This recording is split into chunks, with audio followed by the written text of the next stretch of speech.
인사할 때 같이 하다 뵙시면 좋겠습니다. 할렐루야. 네. 예, 4월 넷째 주 주일 아침입니다. 한 주 동안도 여러분 승리하시고 또 하나님의 은혜 가운데 잘 계셨죠? 아멘. 우리 옆에 있는 분 인사하겠습니다. 예, 주님 안에서 환영합니다. 주님 안에서 환영합니다. 우리 승희 같은 경우에 이제 아무 인사를 안 해주고 같아가지고 인사를 꼭 해주시기 바랍니다. 예. 우리 정말 기쁜 마음으로 하나님 앞에 예배했으면 좋겠습니다. 우리가 연약하지만 또 부족한 게 많아서 하나님 앞에 죄송한 부분도 많지만 그럼에도 불구하고 우리 하나님은 우리의 연약함을 이해하시고 또 기회를 주시는 또 전능하신 사랑이 많으신 하나님이신 줄로 우리가 믿습니다. 우리가 담대하게 예수 그리스도의 그 보혈의 능력을 힘입어서 하나님 앞에 나아갈 때 하나님께서 우리 가운데 회복과 또한 소망과 또한 하나님께서 주시는 그 꿈을 더하여 주실 줄로 믿습니다. 아멘. 제가 잠깐 묵상기도 여러분 같이 하겠습니다.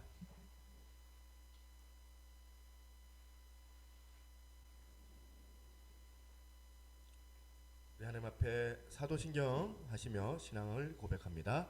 전능하사 천지를 만드신 하나님 아버지를 내가 믿사오며 그 외아들 우리 주 예수 그리스도를 믿사오니 이는 성령으로 잉태하사 동정녀 마리아에게 나시고 본디오 빌라도에게 고난을 받으사 십자가에 못 박혀 죽으시고 장사한 지 사흘 만에 죽은 자 가운데서 다시 살아나시며 하늘에 오르사 전능하신 하나님 우편에 앉아 계시다가 저리로서 산 자와 죽은 자를 심판하러 오시리라. 성령을 믿사오며 거룩한 공예와 성도가 설교 통하는 것과 죄를 사하여 주시는 것과 몸이 다시 사는 것과 영원히 사는 것을 믿사옵나이다. 아멘. 함께 찬양합니다.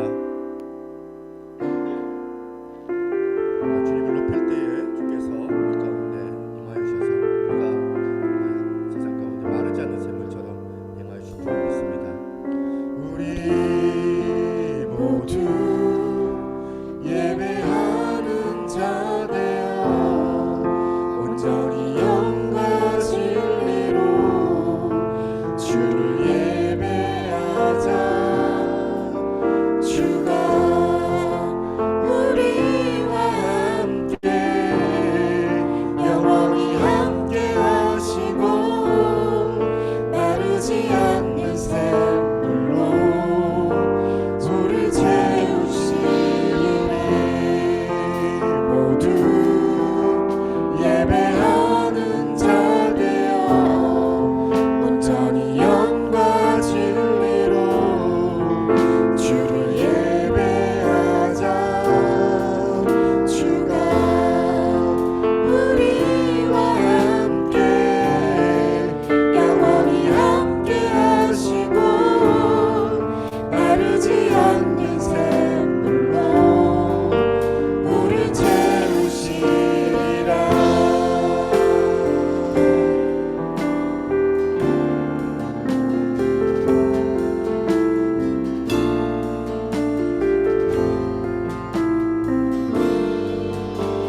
함께 하실 것들을 기대합니다. 우리가 예배 드릴 때에 영광 받으실 주님, 오늘 이 시간 나타내 주셔서 말씀으로 우리를 샘게 하여 주시고 우리의 부족하고 어두움의 부분을 십자가의 그 보혈로 통하여 우리가 담대하게 나갈 수 있도록 아버지 하나님 오늘도 이 시간 회개의 마음을 부어주셔서 아버지 하나님의 거룩하신 그 이름을 인하여서 다시 한번 일어설 수 있도록 하나님 우리 예배 가운데 복을 다해달라고 우리 예배를 위하여서 함께 합심하여 기도하겠습니다. 하나님 아버지 감사합니다. 그 앞에 나와 전심을 다하여 예배하며 아버지 힘을 다하여 아버지 앞에 나아가기 원하오니 예배가 아버지 하나님 앞에 높임을 주님만 높일 수 있는 시간이 되게 하여 주시옵소서.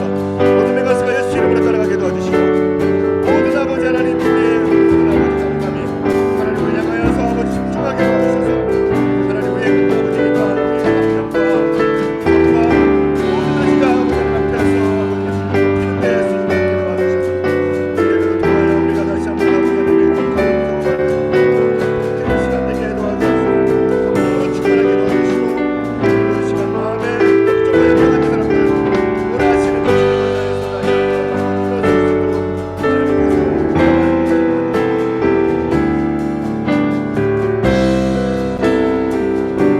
감사드리고 말씀 살아계신 예수 그리스도의 이름으로 기도드리옵나이다.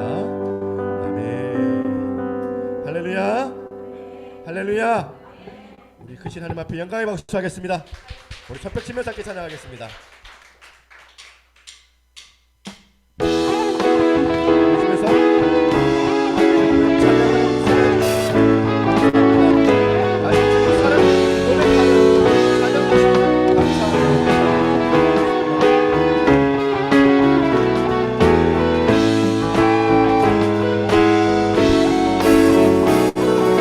내 마음을 가득 채운 주의 사랑과 사랑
크신 하나님 인자와 자비 영원히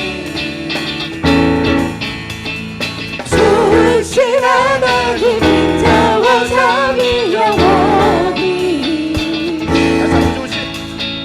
좋으신 하나님 인자와 자비 영원히 좋으신 하나님 인자와 자비 영원히 각 나라 족속과 백성과 세상 모든 세대 영원토록 주경배 할렐루야 할렐루야 주경배 주하니 주경배 할렐루야 할렐루야 주경배 주하니 You are good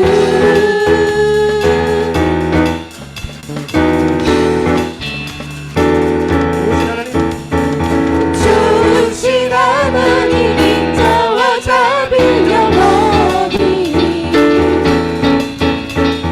좋으신 하나님 인자와 자비 영원히 다시 한번 좋으신 하나님 인자와 자비 영원히 좋으신 하나님 인자와 자비 영원히 각 나라 족속과 백성과 세상 모든 세대 영원토록 각 나라 족속과 백성과 세상 모든 세대 영원토록 주경배 할렐루야 할렐루야 주경배 주하니 주경배 할렐루야 할렐루야 주경배 주하니 You are good all the time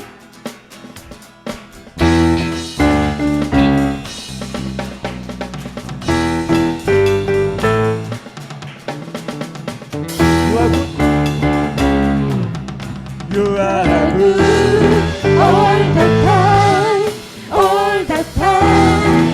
You are good, you are good all the time, all the time. You are good, you are good all the time, all the time. You are good, you are good all the time, all the time. You are good. 주경배 할렐루야 할렐루야 할렐루야 주경배 주하니 주경배 할렐루야 할렐루야 주경배 주하니 You are good 할렐루야 하나님 좋으신 하나님 선하신 하나님을 찬양합니다. 아멘.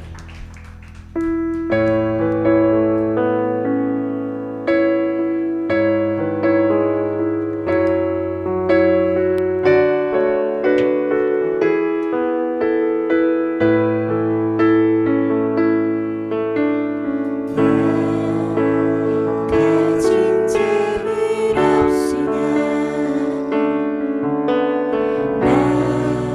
남이 가진 지식 없으나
전능하신 하나님 아버지, 오늘도 거룩한 주일을 맞이하여 주님 앞에 나와 예배드리게 하심에 너무나도 감사합니다. 주님, 예배의 시간 세상 가운데 살며 분주했던 마음 내려놓고 하나님께 온전히 집중할 수 있는 예배의 시간들 되게 하여 주옵소서. 주님, 이 시간 회개하고자 합니다.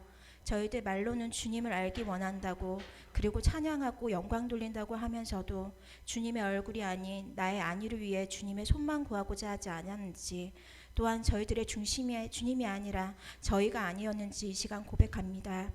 용서하여 주시고 주님의 뜻이 무엇인지 알아가는 귀한 예배의 시간이 되게 하여 주옵소서.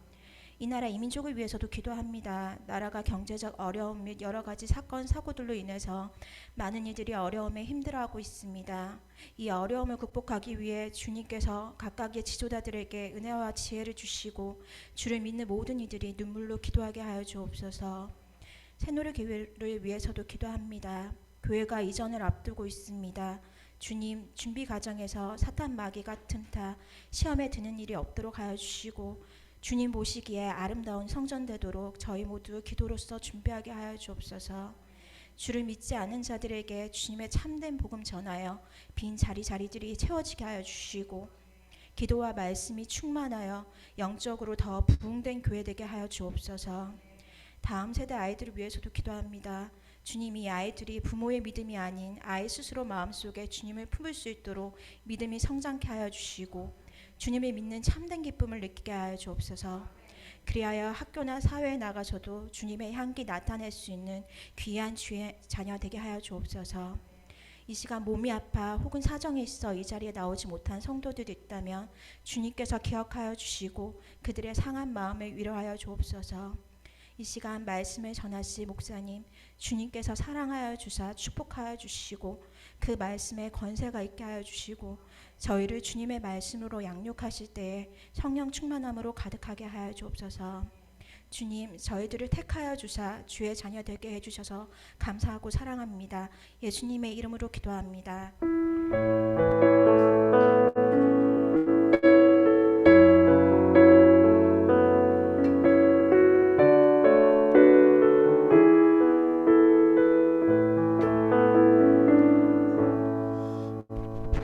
할렐루야. 우리 하나님 말씀을 봅니다. 로마서 8장 28절입니다. 로마서 8장 28절부터 30절.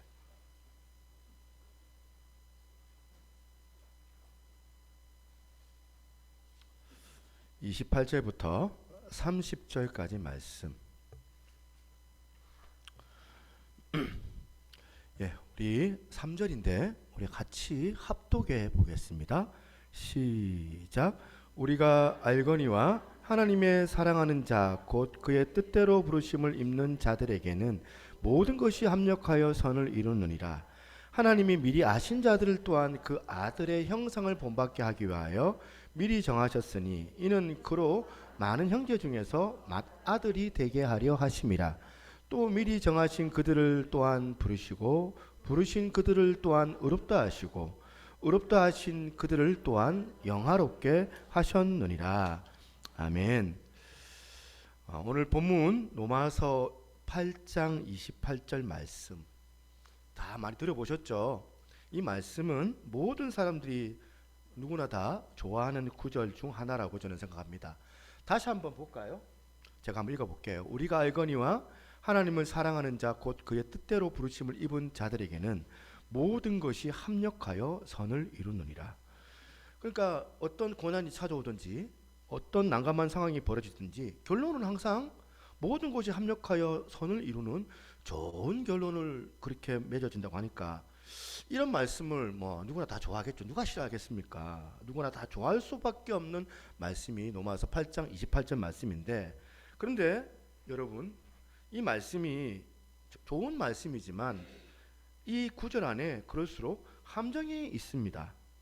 이 합력해서 선을 이룬다는 이 결론, 이 결과론적인 이 내용을 우리가 자꾸 마음에 새겨놓고 그 마음이 이끌어져서 그렇게 나가다 보면 그 나머지 그 이후에 그 일을 가능케 해주셨던 그 주체자가 되시는 그 하나님이 잘 보이지 않는다면 어쩌면 이거는 이 구조는 진짜 위험한 구조 중에 하나가 된다는 거예요. 28절.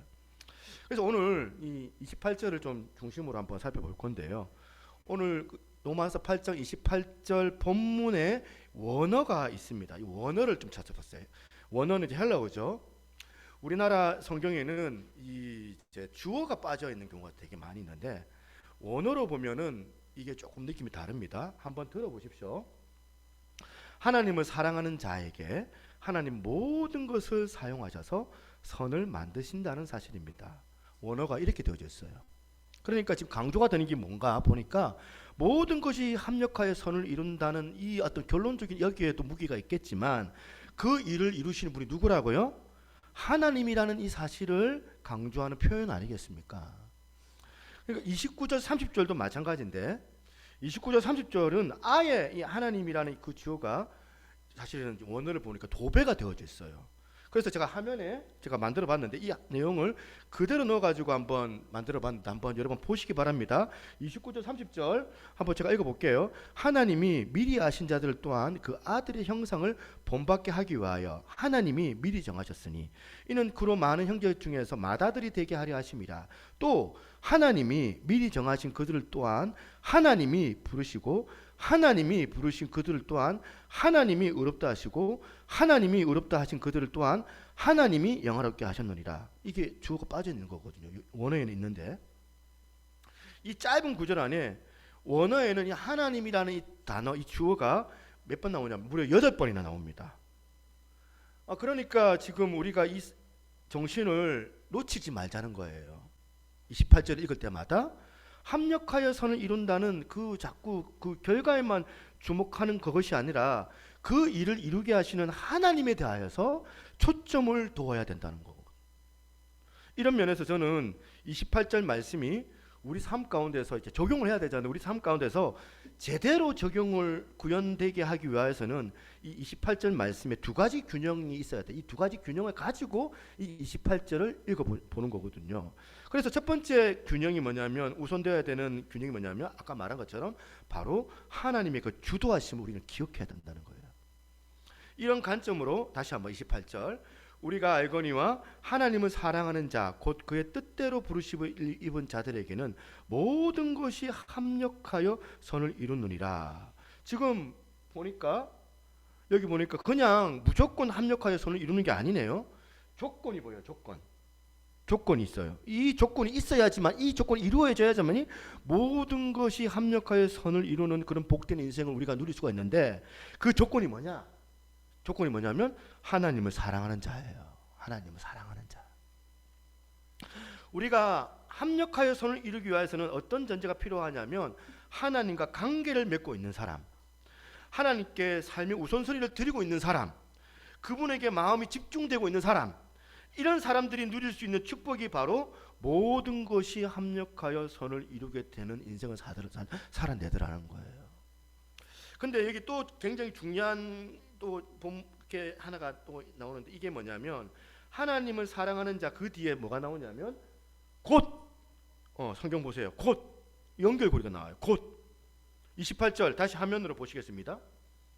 곧 빨간 것이 이 곧이라는 이 연결고리가 뭔가 보면 앞의 내용을 설명해 주는 단어가 곧이잖아요. 곧. 그러니까 이게 뭘 의미하냐면 이 모든 것을 합력하여 선을 이루시겠다는 이 말씀이 그저 우리 인간들 변하기 쉬운 우리 인간들의 그 감정에 기반을 두고 있는 그런 구절이 아니고 변치 아니하시는 하나님의 그 부르심과 뜻에 기반을 두고 있더라는 거예요. 합력하여 선을 이룬다는 인생이. 그러니까 변덕이 막 죽을 듯이 바뀌는 아침에 생각 다르고 저녁에 생각 다르고 제가 인테리어 하면서 아침에 인테리어 다르고 저녁에 인테리어가 다르더라고요.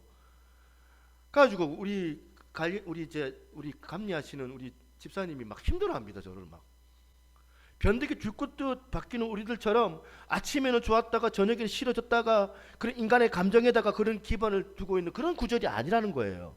이런 차원에서 누가복음 10장 17절의 말씀 보겠습니다. 17절에 보니까 70인이 기뻐하며, 70인은 예수님의 제자들이에요.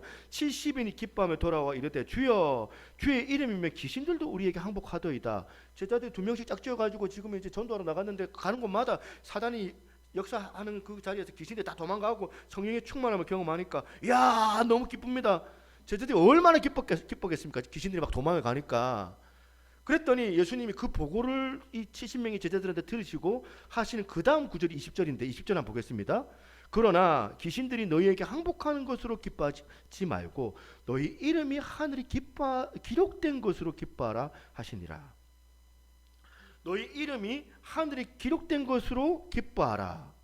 이 부분을 유진 피터슨이라는 목사님이 썼던 메시지 성경이 있는데 그 메시지 성경에 이 부분을 이렇게 의역을 해놨습니다. 의역 부분이에요. 뭐라고 되어 있냐면 너희가 하나님을 위해 하는 일이 아니라 하나님께서 너희를 위하여 하시는 일, 바로 그것이 너희가 기뻐해야 할 제목이다. 다시 한번 들어보세요.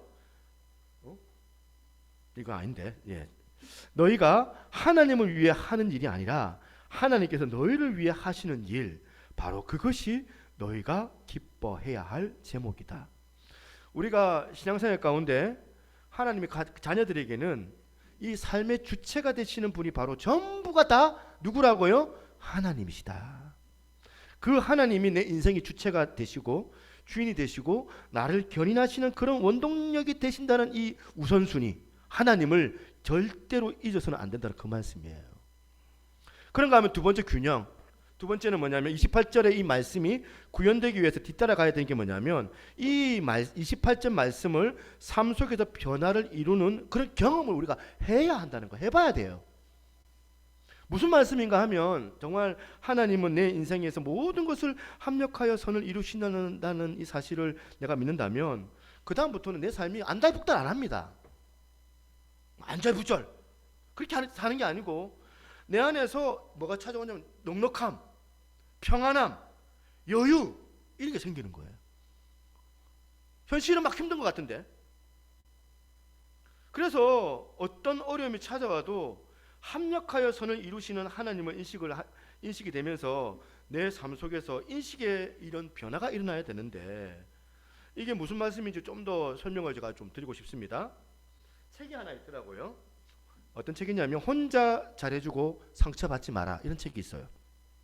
제목이, 여러분 벌써 제목부터 막 먼저 이렇게 와닿지 않습니까? 우리 집사님들 혼자 잘해주고 상처받지 마라.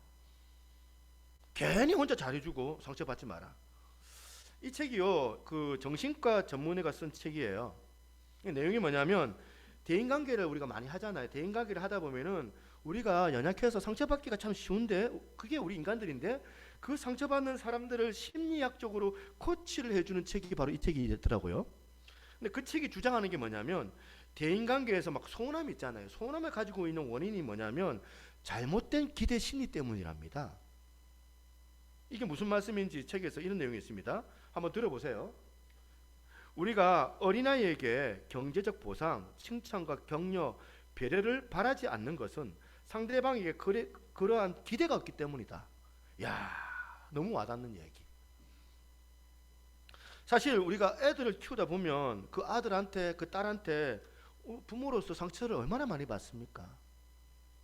이것들이 얼마나 부모님한테 막대하고 함부로 하고 못됐고 배은망덕한 짓을 얼마나 많이 합니까?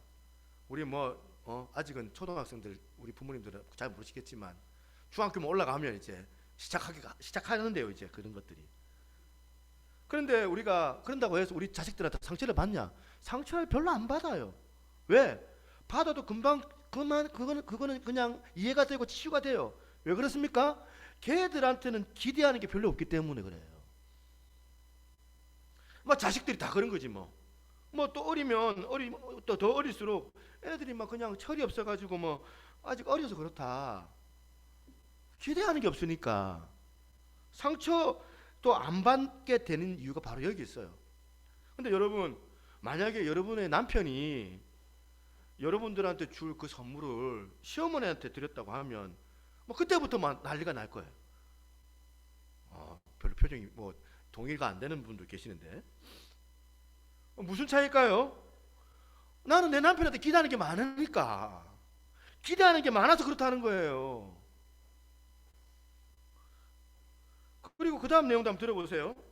그들은 보호하고 배려해야 할 대상이지 기대고 의지해야 할 대상이 아니다. 이것이 바로 서툴기 짝이 없는 아이의 편지 한 통에도 감동받는 이유다. 바라는 게 없으면 실망도 없다. 기대가 없으면 상처도 없다. 왜 우리가 상처를 받냐고요? 상대방한테 너무 큰 기대를 갖고 있어도 그렇다는 거예요. 그래서 사랑하는 성도 여러분, 저한테 너무 기대를 갖지 마세요. 돌아오는 건 실망과 상처뿐이에요. 이런 유의 내용의 책이 있는데 제가 그 책을 보니까 이제 대인관계에서 갖고 있는 이 소원함을 이제 해결해야 되잖아요. 치유 방법. 이 책이 어떻게 해결하는지를 보니까 이 저자였던 정신과 전문의가 조언한 게 뭐냐면, 먼저 네 자신을 생각하고 네 자신을 보호해라, 이런 뜻이거든요. 이 부분도 한번 들어보세요. 조금은 이기적이어도 괜찮다. 가끔은 상대방의 기대를 외면해도 괜찮다. 한 번쯤은 거절해도 괜찮다. 때로는 욕을 먹어도 괜찮다. 지금껏 한없이 친절했던 당신이 조금 변했다고 외면한 사람이라면 지금이 아니더라도 언제든 떠난 사람이다. 더는 혼자 잘해주지 말고 상처받지 마라. 상대가 원하지 않는 배려를 베풀고 되돌아가지 않는 친절을 기대하지 말자. 당신은 충분히 행복할 자격이 있는 사람이고 지금보다 더욱 사랑받고 보호받아야 하는 존재이다. 지금 이 책이 뭘 강조하는지 아시겠죠? 네가 네 자신을 스스로 보호해라. 너무 사람들한테 친절할 필요가 없다. 어떨 때는 좀 이기적이어야 되고 또 그렇게 해야 괜찮다. 그게 너를 보호하는 길이다. 이게 사실 이 책뿐만이 아니고 상당히 많은 심리학자들이, 정신과 의사들이 권면하는 그런 내용인 걸 저는 알고 있거든요. 그리고 또 어떤 일면에는 타당한 부분들도 있어요. 그러나 여러분, 믿는 우리가 이게 일면 조금 머리가 끄덕거려지는 동의가 되는 부분도 있지만, 그러나 우리의 목표는 아니에요. 이게 우리의 목표는 거기에 머물러 있으면 안 되는 거예요. 무슨 말씀이냐면 28절 말씀 다시 한번 보겠습니다. 우리가 알거니와 하나님을 사랑하는 자 곧 그의 뜻대로 부르심을 입은 자들에게는 모든 것이 합력하여 선을 이루느니라. 지금 뭐라고 지금 더군다나 말씀드리고 있습니까? 그 일을 가능케 하시는 분이 내가 믿는 하나님이시다라는 이 믿음이 있다면, 그 믿음이 내게 있을 때 어떤 태도가 일어나냐면, 뭐 괜히 뭐 잘해줘봤자 돌아오는 건 아무것도 없는데 뭐 저 사람한테 내 상처는 받고 잘해줄 필요가 없어. 내가 이기적으로 이렇게 하시면 이렇게 생각하시면 되겠을 텐데 이렇게 생각하면 안 되고, 빤히 상처받을 줄 알면서도 이러면 내가 진짜 손해받는 느낌을 당연하게 내가 받는데도 그럼에도 불구하고 내가 막 움츠러들고 내가 수그러지는 것이 아니라 여전히 적극적으로 베풀고 섬기고 나누는 일, 그 일을 하라는 거예요. 왜? 나한테 어떤 믿음이 있느냐? 우리 하나님께서는 합력하여 선을 이루시는 분이시기 때문에 절대 이게 손해나는 일이 아니다. 예를 들어 가지고 며느리인 내가 시어머니한테 그렇게 잘해드렸는데 시어머니께서 나한테 전혀 이해도 안 해주시고 돌아오는 것도 없고 막 나한테 말로 상처 주고 그래가지고 내가 상처를 많이 받았다면, 예를 들어서 이 합력하여 선을 이루시는 그 하나님께서 30년 뒤에 진짜 나한테는 엄청나게 착한 천사 같은 며느리를 보내주셔가지고 그걸 나한테 보상해 주지 않을까? 그런 보상 어떻게 생각하세요? 그게 합력하여 선을 이룬다는 거예요? 표정 보니까 별로 와닿지 않는 그런 표정들이라서 막 이런 식으로 막 이 땅에서 인간적으로 계산해가지고 그 계산 방법으로 합력하여 선을 이루는 것을 말하는 것이 아니라 그것을 뛰어넘어가지고 내가 내 생애에서 손해만 보고 결국에는 평생에 보상을 받지 못한다 할지라도 영원하신 그 하나님, 그 영혼을 작동하시는 주관하시는 그 하나님께서 합력하여 선을 이루시는 분이시다. 이 믿음이 내 안에 작동이 되면 진짜 정말 내 삶이 풍요로워지고 넉넉해지고 여유로워지지 않겠습니까? 늘 계산해가지고 저울질 해가지고 내가 저 사람한테 잘해주면 뭐가 돌아올까? 여러분 세상 대인 관계는 다 이거예요. 딱 한마디로 기브 앤 테이크 이거잖아요. 세상 대인 관계. 나 너한테 떡 줬는데 니는 나한테 뭐 줄래? 얼마나 주는지 한번 보자. 네가 준 만큼만 나도 이만큼만 줄 거다. 이게 세상적인 대인관계 아닙니까? 그런데 합력하여 선을 이룬 사람, 합력하여 선을 이루시는 하나님을 믿는 사람은 이런 걸로 안달복달 안 해요. 막 재고 계산적으로 그렇게 안 살거든요. 바울이요, 지금 이 바울이 막 이론적으로 성경에 이런 거 써놓고 자기는 뭐 이론대로 안 살고 저 혼자 지키지도 않는 그런 사람이 아니었습니다. 바울이 로마서를 기록하고 난 다음에 몇 년 뒤에 감옥에서 빌립보서를 쓰거든요. 로마 감옥에서 지금 바울이 했던 말씀이 빌립보서 1장 15절입니다. 한번 보시겠습니다. 어떤 이들은 투기와 분쟁으로, 어떤 이들은 착한 뜻으로 그리스도를 전파하나니, 앞에 사람이에요. 이들은 내가 복음을 변증하기 위하여 세우심을 받은 줄 알고 사랑으로 하나, 그들은 이게 앞이에요. 앞에 있는 사람들. 그들은 나의 매임에 괴로움을 더하게 할 줄로 생각하여 순수하지 못하게 다툼으로 그리스도를 전파하니라. 지금 상황이 어때요? 동기부여가 두 개로 나눠졌어요. 한 사람은 정말 선하게, 한 사람은 투기와 분쟁으로 예수 그리스도를 전파하는데 그 감옥에서 그걸 들은 거예요. 바울이 18절. 그 다음에 18절에 뭐라고 하냐면, 그러면 무엇이냐? 거칠어로 하나 참으로 하나 무슨 방도로 하든지 전파되는 것을 그리스도니 이로써 나는 기뻐하고 또한 기뻐하리라. 여기 지금 여러분 이 말씀에 바울의 이 넉넉함이 느껴지지 않습니까? 안달복달한 것 같아요. 지금 저는 같은 목회자로 진짜 제가 부끄러운데, 우리는 왜 이런 바울과 같은 마음의 여유가 없을까요? 걸핏하면 섭섭하다. 맨날 나만 갖고 그런다. 맨날 나만 갖고 나만 손해보는 것 같다. 사실 손해보는 거 사실 그것도 사실이 아니잖아요. 진짜 여러분들 맨날 손해만 봅니까? 안 그럴걸요. 솔직하게 거짓말 좀 보태가지고 오버하는 거잖아요. 삶에 어떤 마음의 여유가 없고 이런 넉넉함이 없으니까 나는 절대로 남한테 손해 안 보겠다는 이런 팽팽한 긴장감을 가지고 살다 보니까 이 바울이 말하는 합력하여 선을 이루는 그 하나님께서, 아이고 저 저지 같은 인간, 저 인간들에게 저질 인간들에게도 하나님의 복음이 증거되는 그런 어떤 결과를 보면서 나는 그런 것조차도 합력하여 선을 이루시는 하나님을 인하여 나는 기뻐하고 또 기뻐하겠다. 우리 성도님들 가운데 이런 믿음이 삶 속에서 작동이 돼서 정말 여러분은 넉넉하고 여유로운 삶을 회복할 수 있는 일이 있기를 주님의 이름으로 축복합니다. 이렇게 28절에서 하나님은 모든 것을 합력하여 선을 이루시는 분이라고 표현을 하고 있는데, 29절 이제는 한 걸음 더 나아갑니다. 29절 보니까 하나님의 그 본질적인 구원사역, 본질적인 하나님의 구원사역에 대해서 이 바울이 이렇게 지금 피력을 하고 있는 것을 알 수 있는데요. 29절 30절 말씀, 이거는 다 같이 한번 읽어보겠습니다. 같이 읽습니다. 시작. 하나님이 미리 아신 자들을 또한 그 아들의 형상을 본받게 하기 위하여 미리 정하셨으니 이는 그로 많은 형제 중에서 맏아들이 되게 하려 하심이라. 또 미리 정하신 그들을 또한 부르시고 부르신 그들을 또한 의롭다 하시고 의롭다 하신 그들을 또한 영화롭게 하셨느니라. 방금 읽었던 29절 30절 이 말씀이 신학적 용어로 구원의 5단계라고 이야기합니다. 여기 나와 있는 그대로 하나님이 미리 아신 자들을 할 때 하나님의 미리 아심, 이거를 신학적 용어로 예지 이렇게 불러요. 미리 아심, 그걸 미리 정하심, 이거는 예정.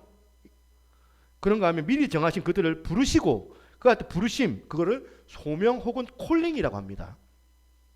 그런가 하면 부르신 그들을 의롭다 하시고 할 때 이거는 뭐라고 할까요? 칭의. 마지막 의롭다 하신 그들 또한 영화롭게 하셨느니라 할 때 이걸 뭐라고? 영화. 그래서 예지, 예정, 소명, 칭의, 영화 5가지로 구분되는데 이 구원과 관련된 하나님의 구원 사역, 하나님의 그 일하심을 이해하기 쉽도록 풀어서 설명을 해 놓은 거예요. 이거를 시간적인 차원으로 풀어서 분류하기도 합니다. 시간적 차원. 그러니까 구원의 과거 시대가 있어요. 이미 했던 거. 그게 뭐냐면 칭의예요. 칭의. 이미 난 구원받았다. 보통 사람들이 난 구원받았다, 이미 받았다 이런 표현을 쓴다면 이거는 구원의 과거 시대의 시제예요. 이미 구원받았으니까 칭의를 이야기한 거예요. 그렇다면 구원의 현재 시제가 있어요. 현재 시제는 뭐냐면 성화, 이루어져 가고 있는 단계. 아직 현재 진행형이에요. 나 아직 구원을 이루고 있다. 그런가 하면 구원의 미래 시제, 앞으로 일어날 일들을 뭐라고 한다고? 영화, 천국 가는 일, 주님 재림하실 때 주님 보는 일. 그런데 이 말씀을 묵상하면서 은혜가 되는 게 뭐냐면, 야, 하나님께서 우리를 구원하실 때 뭐 계획도 없고 그냥 대충만 해가지고 충동적으로 우리를 구원하시는 그런 분이 아니시구나. 이렇게 여기서도 예지, 예정, 소명, 칭의, 영화, 철저한 하나님의 계획과 철저한 하나님의 의도하심, 철저한 그분의 주도하심을 가지고 이 구원의 일을 우리 가운데 구원의 그 계획을 펼쳐나가시고 계시는구나. 내 한 사람을 위하여서. 제가 이 본문을 읽으면서 은혜가 되는 게 뭐냐면 28절의 말씀이 이렇게 시작되지 않습니까? 다시 우리가 알거니와. 이게 참 대조가 되는데, 지난주에 기억나세요? 지난주 26절 말씀, 26절에 뭐라고 했는지 기억 되듬어 보세요. 바울이 이런 고백합니다. 이와 같이 성령도 우리의 연약함을 도우시나니 우리는 마땅히 기도할 바를 알지 못하나. 바로 앞에서 26절에서 바울이 뭐라고 얘기하냐면 알지 못하나 고백을 했는데, 금방 28절에 여기 와서는 우리가 알거니와. 참 묘한 대조예요. 알지 못하나. 우리가 알거니와. 알지 못하나. 우리 잘 몰라요. 정말 우리는 미련하고 무지하고 무식한 사람이에요. 그래서 기도할 바도 몰라가지고 뭘 구해야 될지도 모르는 게 우리 인생이라 했잖아요. 저나 여러분이 무지해가지고 우리가 구하는 대로 잘 몰라가지고 하나님 주세요. 나 구했는데, 만약에 우리 마음대로 기도해가지고 그거 하나님께서 그 주시는데 그 바라는 대로 다 주셨으면 우린 벌써 망하고 없습니다. 뭘 구해야 되는지를 모르는 만큼 우리는 무지하기 때문에. 제가 목사인데도 참 내가 무지하다는 걸 느껴요. 한 번씩 우리 아이들이 입장 곤란한 질문을 할 때가 있어요. 일부러 그러나? 목사라고 곤란하게 만들려고 그러나? 일주일 동안 막 근데 목사님 우리 아빠를 좀 곤란하게 만들려고 그것만 생각하고 물어보는지. 대화를 하다가 갑자기 그 대화하고는 전혀 상관없는 것을 물을 때 있잖아요. 근데 아빠 있잖아 하면서 성경에 이런 내용이 있어. 이게 무슨 뜻이야? 갑자기 질문하면 제가요 대답을 못 하는 거예요. 분명히 아는 건데 저를 이렇게 말해줘야 되는데 버벅거리고 있는 거예요. 이러면서 이제 분명히 아는 건데 입으로 내가 좀 풀어가지고 잘 설명해야 되는데 애들한테 그렇게 잘 안 돼요. 거시기 한참 생각하다가 그거 있잖아 나중에 이렇게 말하면 됐어요. 이럴 때 뭘 속으로 생각하냐면 내가 목사인데 생각보다 무식하구나. 내가 제가 모르는 게 너무 많은 거예요. 제가 보니까 하나님은 잘 몰라요. 뭘 구해야 될지조차 모르는 미련한 인생이구나 이런 생각이 들 때가 있어요. 그래서 여러분 저는 이 대조 알지 못하나 마땅히 기도할 바를 알지 못하나 그러면서 우리가 알거니와 이걸 설명해 주는 제가 참 좋아하는 찬송가가 하나 있는 거예요. 찬송가 310장. 하나님의 은혜로 있을 데 없는 자 왜 구속하여 주는지 난 알 수 없도다.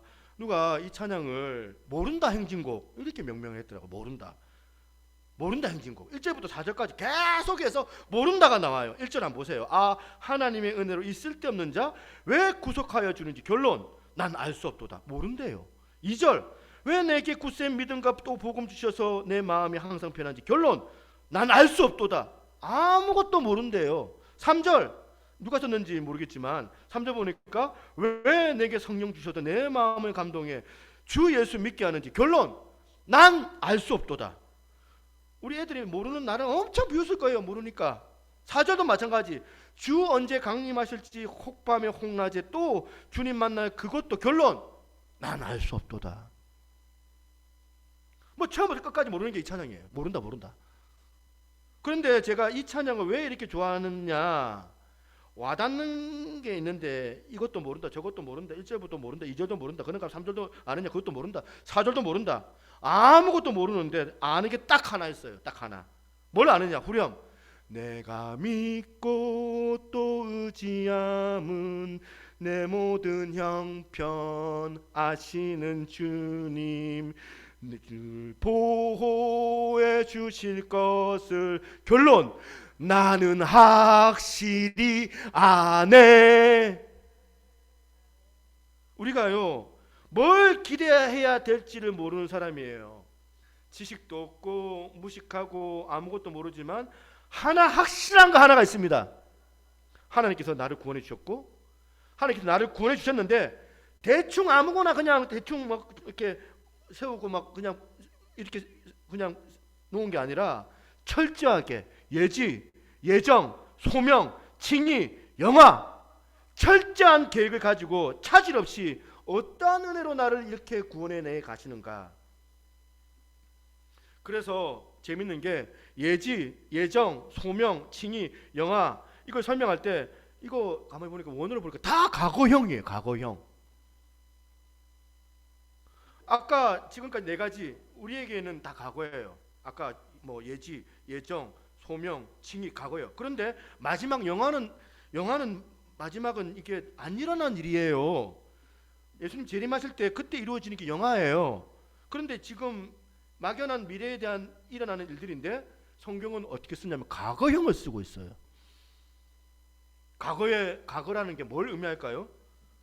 여러분 우리가 우리 아이들한테 질문 받을 때 좀 막히고 막 대답 못하고 잘 모르겠고 괜찮아요. 몰라도 괜찮아요. 요새는요 뭐 네이버 검색하면 다 나오더라고. 쳐보면 나와요. 지식이 좀 모자란 거 그거 좀 괜찮아요. 그래서 제가 이 송명희 시인 아까 제가 불렀던 찬양 이 내성마비인이잖아요. 이분이 시인 송명희가 중증 내성마비인 그분의 노랫말이 우리가 같이 불렀잖아요. 나 가진 재물 없으나 나 가진 지식 없으나 나 남에게 있는 건강 있지 않으나 뭐 이것도 없고 저것도 없고 이것도 모르고 저것도 모르고 그런데 하나 확신하는 게 뭘 아느냐? 하나님은 공평하시다. 나 남이 보지 못한 것을 보았고 맞나요? 나 남이 듣지 못한 음성 들었고 나 남이 갖지 못한 사랑 받았고 나 남이 모르는 것 깨달았네 하고 공평하신 하나님이 나 남이 가진 건 나 없지만 공평하신 하나님이 나 남이 없는 것 갖게 하셨네. 우리가 이것도 재보고 저것도 재보고 막 안달복달 그렇게 사는 게 아니고 하나님은 아는 거예요. 하나님 공평하시다. 이게 우리가 알고 있는 하나님 아닙니까? 우리가 이걸 확실히 알고 있는 거예요. 여러분 지금 혹시 마음이 상한 분이 계세요? 억울하신 분이 계세요? 누군가의 말 한마디 때문에 힘들어하시는 분이 계세요? 우리나라가요 뭐가 잘못되어도 단단히 잘못돼가지고 울분이 가득한 사회, 분노가 가득한 사회예요. 분한 게 많아요. 그래가지고 사람들 만나보면 막 우울증이 있고 막 분해가지고 잠을 못 자가지고 왜 나만 갖고 그러냐고 막 그런 거 하면 사회뿐만 아니에요. 교회도 우리 같은 미련한 인간 목사가 저 같은 미련한 인간 목사가 막 교회를 이끌다 보니까 교회 안에서 억울한 분들이 많아요. 아마 이 안에서도 지금 저한테 상처받아가지고 지금 막 힘든 분이 있을지도 몰라요. 억울하고 교회 안에 상처받고 그런 분들이 교회 안에 상당히 많으세요. 며느리한테 여러분 혹시 이렇게 교회 안에서 이렇게 상하고 저렇게 또 하다 보니까 아프고 그런 거 하면 시어머니 때문에 힘드신 분도 계세요. 며느리한테 상처받아가지고 마음이 힘든 우리 어르신들도 계세요. 저는 여러분들에게 구합니다. 믿음이 필요해요. 이런저런 상황 속에 합력하여 선을 이루시는 그 우리 하나님이 계시다는 거. 그 하나님이 이 아픔을 통하여서 이 눈물을 통하여서도 역사하시고 일하시고 어떤 방법으로 어떤 영적인 은혜를 주실지는 몰라도 하나님은 결국은 그래서 우리가 바울처럼 이런 상황이 있다 할지라도 저런 상황이 있다 할지라도 나는 기뻐하고 기뻐하리라, 이런 고백을 할 수 있는 여러분 되시기를 바랍니다. 그런데 우리가 이제 하나님의 은혜로 구원받고 하나님의 자녀가 되었다, 우리가 알잖아요. 자녀가 되었는데요, 하나님의 자녀가 되는 순간 우리 삶의 확고한 목표 두 가지가 생깁니다. 29절 한번 보시겠습니까? 다시 한번 29절. 하나님이 미리 아신 자들 또한 그의 아들의 형상을 본받게 하기 위하여 미리 정하셨으니 이는 그로 많은 형제 중에서 맏아들이 되게 하려 하심이라. 여기 보니까 하나님께서 우리를 자녀 삼아 주실 계획을 갖고 계시는데 거기에 이유가 목표가 있다는 거예요. 첫 번째 목표, 그 아들의 형상을 본받게 하기 위하여서. 두 번째 목표가 뭐예요? 그로 많은 형제 중에서 맏아들이 되게 하려 하십니다. 하나님께서 우리를 구원해 주실 때 왜 구원해 주시냐면 목표를 주신 거예요. 목표를 가지고 계셨기 때문에 내가 예수 그리스도를 영접하고 하나님의 자녀가 되는 순간 우리에게는 인생의 목표가 생긴 거예요.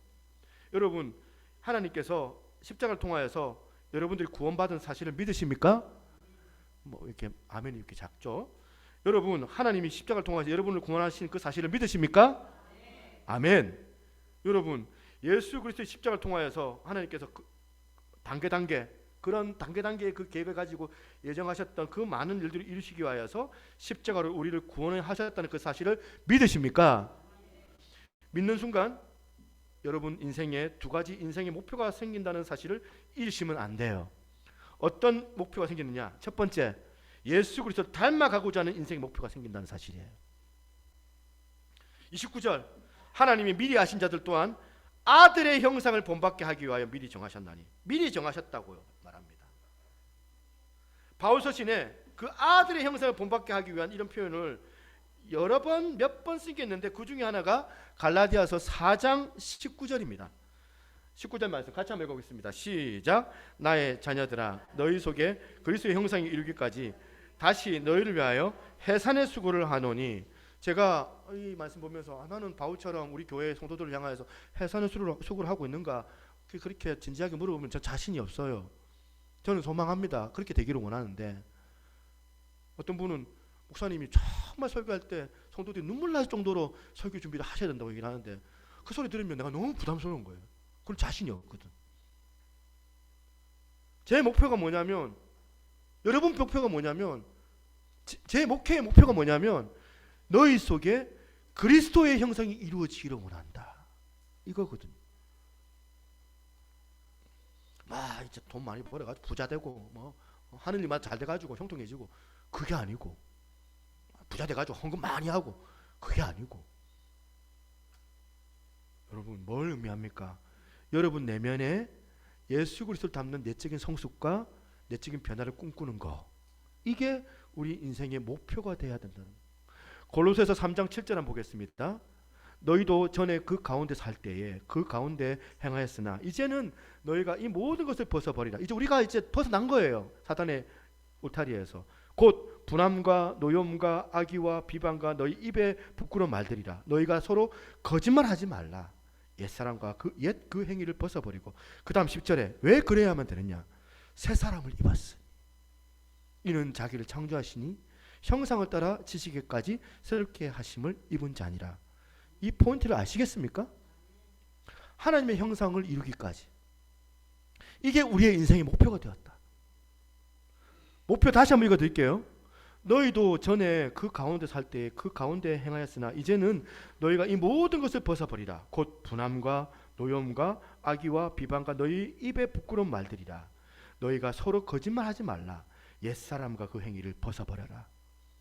우리가 예수 믿고 난 다음에도 우리의 인생의 목표가 없지는 않는지, 잃어버리고 있고 살진 않는지, 그냥 뭐 5만 원짜리 가방 들고 그냥 생활하다가 내 로망은 200만 원짜리 루이비통 명품백 사는 거, 그게 내 인생의 목표다.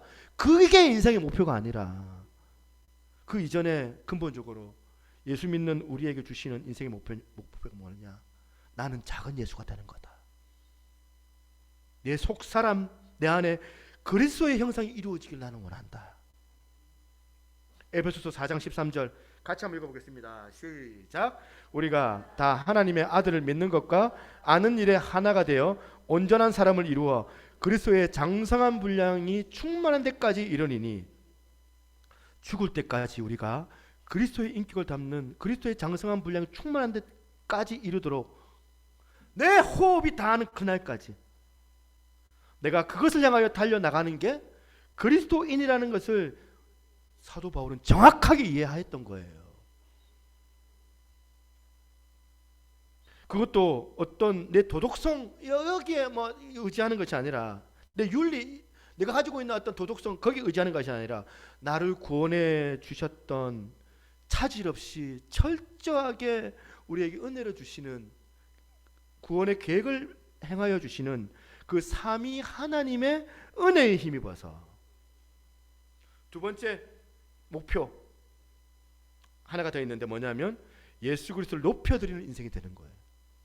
이 목표가 우리에게 있다는 거예요. 29절, 하나님이 미리 하신 자들을 또한 그 아들의 형상을 본받게 하기 위하여 미리 정하셨으니, 그 다음에 이는 그로 많은 형제 중에서 맏아들이 되게 하려 하심이라.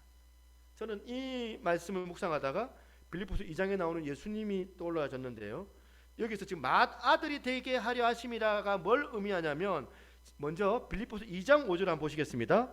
너희 안에 이 마음을 품으라. 곧 그리스도 예수의 마음이니 그는 근본 하나님의 본체시나 하나님과 동등됨을 취할 것으로 여기지 아니하시고 오히려 자기를 비워 종의 형체를 같이 사람들과 같이 되셨고 사람의 모양으로 나타나사 자기를 낮추시고 죽기까지 복종하셨으니 곧 십자가에서 죽으심이라.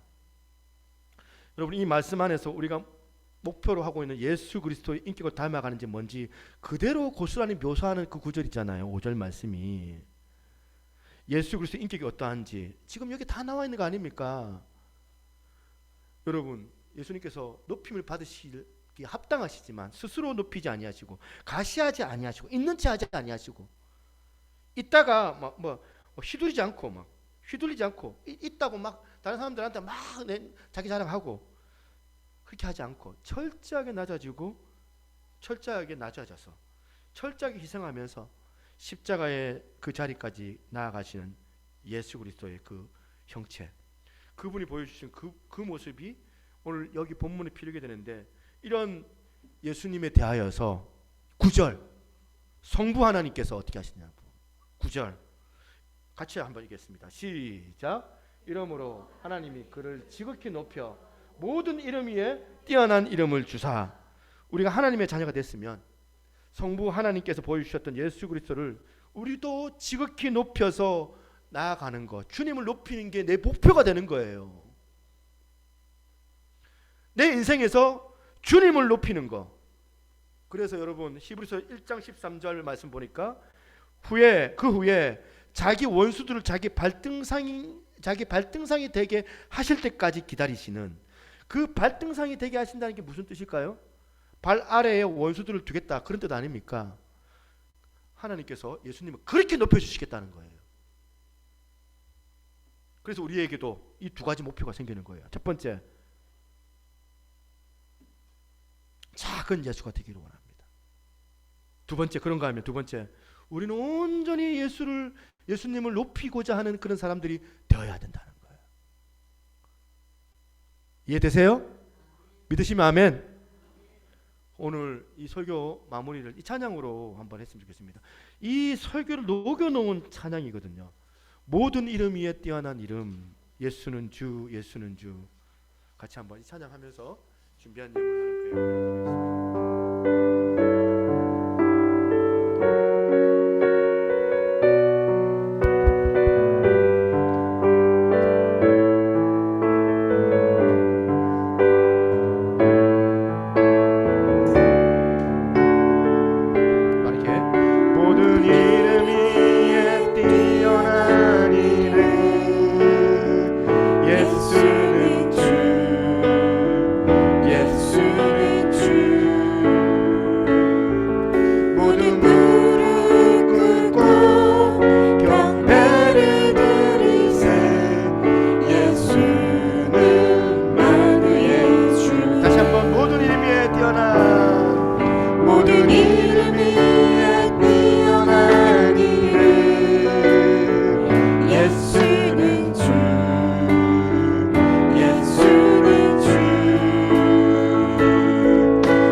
다시 한번 기억하며 기도하기를 원합니다. 첫 번째는 우리가 하나님의 그 형상을 이루기까지 내가 여러 많은 어려움이 있다 할지라도 합력하여 선을 이루시는 그 하나님을 바라보며 우리가 잘 인내하고 오히려 적극적으로 그들을 돕고 적극적으로 그들을 사랑해낼 수 있는 그런 어떤 은혜를 우리에게 허락하여 달라. 두 번째는 우리가 예수 그리스도만 높일 수 있는 그런 인생이 되기를 원합니다. 하나님 아버지, 오늘 하나님께서 십자가에 달리신 예수 그리스도를 높여주셨던 것처럼 오늘도 우리가 낮고 천한 이 땅에 오신 예수님을 합당하게 높여드릴 수 있도록 내 삶을 통하여서 내 말 한마디를 통하여서 아버지 내 행동을 통하여서 주님을 높일 수 있는 그와 같은 일들이 있게 도와달라고 함께 이 시간 주님 이름 한 번만 부르고 같이 한번 기도하며 나가겠습니다. 주여 아버지 하나님 감사합니다. 주 앞에 나와 진심으로 예배하는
우리가 알거니와 하나님의 사랑, 하나님을 사랑하는 자, 곧 그의 뜻대로 부르심을 입은 자들에게는 모든 것이 합력하여 선을 이루느니라. 아멘.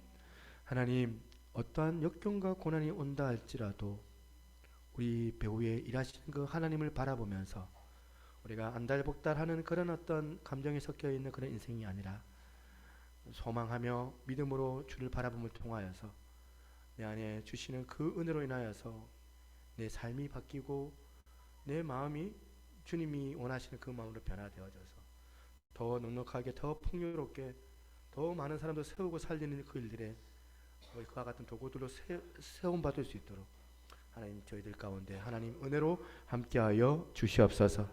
우리에게 인생의 목표가 있다면 예수 그리스도를 닮아가는 것입니다. 하나님, 우리가 어떠한 고난이 있는다 할지라도 겸손의 왕으로 이 땅에 오셨던 예수님, 우리를 위하여 십자가에 달리셨던 그 예수님을 바라보며 우리들도 낮아지고 겸손하여 다른 타인들을 향하여 섬길 수 있는 그와 같은 인생 살게 하여 주시옵소서. 아버지, 그로 통하여서 예수 그리스도를 높이는 인생이 우리가 되어지기를 원합니다. 드려지는 오늘의 예배 가운데도 주님만을 높일 수 있는 예배가 되게 하시고 우리의 삶 가운데서도 우리의 언행 가운데 주님을 높일 수 있는 일들이 주어지게 하여 주시옵소서. 하나님, 주 앞에 귀한 예물 드립니다. 주께서 이 예물 가운데 복을 더하여 주셔서 흠령하여 주셔서 정말 귀한 교회가 많은 사람들을 구제하고 또한 교회의 복음을 위하여서 쓰임받을 수 있도록 주님께서 이 예물 가운데도 함께하여 주옵소서.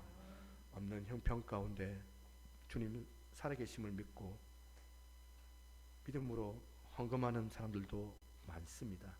주님께서 이들의 마음을 주님께서 긍휼히 여겨주시고 하나님 주님께서 더 풍요로움으로 더 풍성한 은혜로 이들의 인생을 축복하여 주시옵소서. 오늘 보이지 않는 지체들이 있다면 주님께서 어디 있는지 함께하여 주시고 다음 주 이 시간에는 함께 이 자리에 나와서 예배에 참여하여 아버지 하늘의 기쁨 구원의 기쁨을 누릴 수 있게 하여 주시옵소서. 오늘도 감사드렸고 이 모든 말씀 살아계신 예수님 이름으로 기도드리옵나이다. 아멘. 우리 옆에 있는 분 인사하겠습니다. 주님의 이름으로 사랑하고 축복합니다. 예, 감사합니다. 우리 4월 성경 암송 구절 보이시죠? 주보 보시면 우리 같이 한번 읽어보겠습니다. 시작. 이와 같이 성령도 우리의 연약함을 도우시나니 마땅히 기도할 바를 알지 못하나 오직 성령이 말할 수 없는 탄식으로 우리를 위하여 친히 간구하시느니라. 로마서 8장 26절 말씀. 아멘. 다 오신 것 같아요. 뭐 장기 결석자들 빼고 오늘 한 분도 안 빠지시고 다 오신 것 같아서 빠진 사람 있나요? 예, 너무 감사하고 우리가 또 이렇게 장기 결석자들 있죠. 이분들 또 가족들 계실 텐데 그분들 또 이렇게 올 수 있도록 우리가 또 기도하면서 또 이렇게 기회를 계속해서 얘기해야 될 것 같습니다. 이전 한번 띄워주세요. 예. 이전 새성전 설립 감사 예배가 4층 예배홀 이제 이전하면 천사빌딩 4층 5층 있잖아요. 4층이 예배홀이고 5층이 이제 뭐 카페 바울 뭐 이렇게 뭐 여러 가지 아이들 그 디모데 티도시 이렇게 구분되어져 있습니다. 4층 예배홀에서 드리는데 이날 오후 2시에 오시는 분들 제가 고민해 보겠습니다. 이게 11시 예배를 우리가 드리고 오후 2시에 또 예배가 있단 말이에요. 그래서 이날만큼은 그냥 다 함께 오후 2시에 예배를 다 같이 드릴까 이 생각도 해봅니다. 왜냐하면 이제 우리 중고등부 친구들이 또 예배 드려요 이렇게 하더라고. 그래가지고 이제 예배를 2번 드리는 내 학원 가야 된단 말이에요. 얘기를 하길래 내가 지금 고민을 좀 하는데 오후 2시에 드릴까 고민한 이걸 한번 또 기도해 보겠습니다. 오후 2시 하면 또 안 올 사람 또 안 오시더라고. 또 약속 있다고 안 오시는데 한번 일단은 이전 새성전 설립 감사 예배가 오후 2시에 있습니다. 점심 식사는 12시부터 1시 40분까지 진행되는데 장소는 5층에서 하고요. 아마 이제 외부에서도 오실 겁니다. 외부에서 오시기 때문에 우리가 밥을 준비해야 되는 그런 상황이 있습니다. 3번 여성 1셀 남성 셀 모임은 다음 주 오전 예배 후에 그렇게 진행하도록 하겠습니다. 원형 셀 모임 제가 사실은 이제 뭐 바쁜데 뭐 한 달 좀 쉬면 어떻게 했나 생각도 했는데 뭐 이제 교회 이전하고 이거하고 또 다른 거라 생각하기 때문에 그냥 원형 셀은 다음 주 토요일 날 오전 11시 셀 모임은 4월 가기 전 셀 모임을 여러분 가져주시면 좋겠습니다. 릴레이 금식 기도가 진행 중에 있는데 여러분도 제가 뭐 일주일에 한 끼라도 제가 부탁을 하는 이유는 뭐냐면 교회에 좀 관심을 좀 가지면은 얼마나 하는 기뻐하시겠습니까, 여러분. 여러분의 삶 가운데 이렇게 일주일에 한 번이라도 교회 이전을 놓고 기도해 주시면은 하나님께서 또한 많은 복을 더하여 주실 거라 저는 믿기 때문에 이런 어떤 요청을 드린 감히 여러분들한테 요청을 드립니다. 예, 현 예배홀 매매가 조속하게 이루어질 수 있도록 많은 기도 바랍니다. 자, 9월달 9월달이 아닙니다. 5월 첫 주 어린이 주일인데 통합 예배 코인요니아 모임으로 드립니다. 그리고 참고로 내일부터 간판 업자들이 와가지고 간판들 다 뗄 거예요. 다 떼가지고 갖고 갈 거예요. 그래서 교회가 이제 바깥에 간판이 없어져 버려요. 교회가 없어졌다 생각하지 마시고 5월 둘째 주까지 여기서 우리 예배 드린다 생각하시고 5월 둘째 주까지 여러분 참여하시면 좋겠습니다. 아멘. 예, 우리 옆에 우리 찬양하고 우리 마치도록 하겠습니다. 찬송가 하나님의 은혜로 찬양하고 마치도록 하겠습니다.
지금은 우리 주 예수 그리스도의 은혜와 아버지 하나님의 무한하신 사랑과 성령님의 감화 감동 교통하시는 그 은혜의 역사가 오늘 이 아침에 합력하여 선을 이루시는 그 하나님을 바라보며 내 인생이 정말 주님을 의지하고 그 선을 이루시는 그 하나님을 경험하여 풍요로운 삶 가운데 하나님께만 높여드리기를 소망하는 우리 사랑하는 새누리교회 모든 성도들 머리 위에 이제로부터 영원토록 항상 함께 있을지어다. 아멘.